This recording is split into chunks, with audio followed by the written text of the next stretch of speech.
வணக்கம். இது பிராண்டி செய்திகள். இந்தியாவின் வெளியுறவுக் கொள்கைக்கு பின்னடைவா? விஸ்வகுரு என தம்பட்டம் அடித்துக் கொள்ளும் மோடி அரசுக்கு இது ஒரு மரண அடி.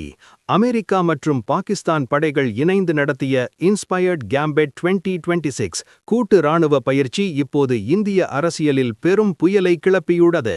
பயங்கரவாதத்தின் ஊற்றுக்கண்ணான பாகிஸ்தானுடன் அமெரிக்கா கைகோர்ப்பதா என காங்கிரஸ் கட்சி அடுக்கடுக்கான கேள்விகளை எழுப்பியுள்ளது. முழு விபரம் இதோ. பாகிஸ்தானின் பப்பியில் உள்ள தேசிய பயங்கரவாத எதிர்ப்பு மையத்தில் கடந்த ஜனவரி 8 முதல் 16 வரை அமெரிக்க மற்றும் பாகிஸ்தான் இராணுவத்தினர் இணைந்து இன்ஸ்பயர்ட் கேம்பெட் 2026 என்ற பயிற்சியை மேற்கொண்டனர். இதுகுறித்து இன்று ஜனவரி 17 எக்ஸ் தளத்தில் பதிவிட்டுள்ள காங்கிரஸ் பொதுச் செயலாளர் ஜெய்ராம் ரமேஷ் மத்திய அரசை மிக கடுமையாக சாடியுள்ளார். தன்னை போற்றிக் கொள்ளும் விஸ்வகுருவின் ராஜதந்திரத்திற்கு இது மற்றொரு அடி என அவர் குறிப்பிட்டுள்ளார்.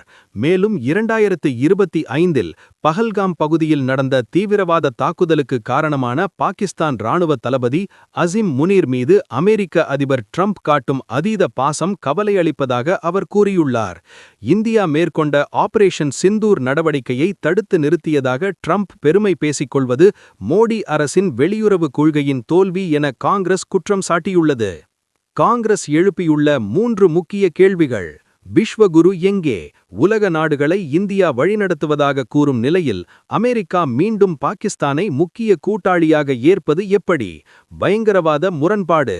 தீவிரவாதத்தை ஆதரிக்கும் பாகிஸ்தானுடன் இணைந்து அமெரிக்கா பயங்கரவாத எதிர்ப்பு பயிற்சியில் ஈடுபடுவது இந்தியாவின் பாதுகாப்புக்கு அச்சுறுத்தலா? ட்ரம்ப் பாகிஸ்தான் நெருக்கம். பாகிஸ்தான் பிரதமர் ஷேபாஸ் ஷெரீப் மற்றும் இராணுவ தளபதியுடன் ட்ரம்ப் காட்டும் இணக்கம் இந்தியாவின் வியூகங்களை சிதைக்கிறதா?